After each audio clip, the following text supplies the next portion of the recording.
La Coupe du Monde féminine. L'événement foot est sur Europe 1. Jérôme Lacroix, bonjour. Bonjour Nikos, bonjour à tous. Au sommaire ce matin. Le chaud, l'effroi, l'euphorie, les Bleus ont soufflé tous les vents hier soir au Havre. Elles sont en quart de finale de la Coupe du Monde, qualifiées par une victoire 2-1 après prolongation sur les Brésiliennes. Courage, abnégation, mais aussi labeur pour les Françaises.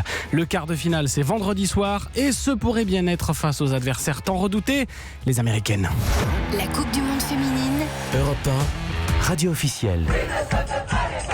Ah oui, qui ne se te pas n'est pas français. Les Bleus célébraient sur un air de samba. Drôle d'ironie tout de même que ce chant capté hier soir au pied du stade Océane au Havre, cette enceinte dans laquelle les Françaises, devant 24 000 spectateurs, ont écarté les Brésiliennes pour filer en quart de finale du mondial. Mais ce fut dur.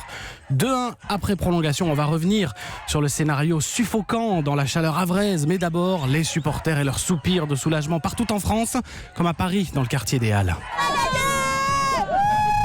Ça a été très très dur. J'étais stressée là. L'essentiel c'est qu'on a gagné. On reste hyper motivés et hyper mobilisés pour l'équipe de France et on espère qu'elles iront bien au bout. Elles nous rendent heureux, mais c'était chaud, ouais. C'était une belle soirée. Et juste avant que les supporters ne quittent le stade du Havre hier soir, il y a eu ce moment que vous venez d'entendre, le clapping. Les Françaises étaient restées sur la pelouse après le coup de sifflet final. Elles ont entamé avec le public ce clapping et aux premières loges côté joueuses, il y en a une exténuée mais sourire inamovible. C'est Amandine Henry, la capitaine. Et pour cause, Amandine Henry s'est muée en véritable messie hier soir. C'est elle qui a marqué le but tant désiré, celui de la victoire 2-1, son 13e but en bleu inscrit à la 106e minute. Reste alors un petit quart d'heure à tenir et à ce moment, l'attaquante Eugénie Le Sommer se dit que non, les Bleus ne craqueront pas. Je me dis c'est bon. On a les ressources pour garder ce résultat et le plus important c'était de marquer ce deuxième but pour les enfoncer. Et, on savait qu'elles étaient très fatiguées aussi, donc c'est vraiment un but qui nous délivre. Abnégation bleue, oui, mais une rencontre brouillonne, a tout de même aucun tir cadré en première période. 4 en seconde, dont celui de l'attaquante Valérie Gauvin qui a ouvert le score. Vous parliez d'abnégation, Jérôme Lacroix. Les Bleus en ont fait preuve, en tout cas jusqu'au bout hier soir. Action symbole, 1 minute avant le but victorieux d'Amandine Henry, la puissante défenseuse Gridjembok a repoussé in extremis sur la ligne du but français une frappe brésilienne.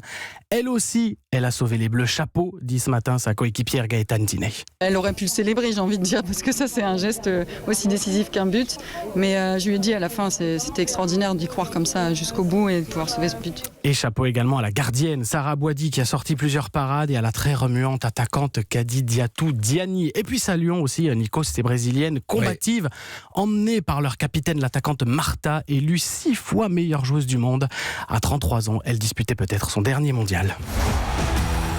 Alors maintenant pour les Bleus, c'est l'Amérique. Très certainement, on va dire. C'est vrai que les Américaines, les surpuissantes championnes du monde en titre, sont archi favorites de leur 8e de finale. Ce soir, 18h face à l'Espagne. Si elles gagnent, ce sera the big match pour les Françaises. Vendredi, 21h au Parc des Princes, France-États-Unis pour une place en demi-finale.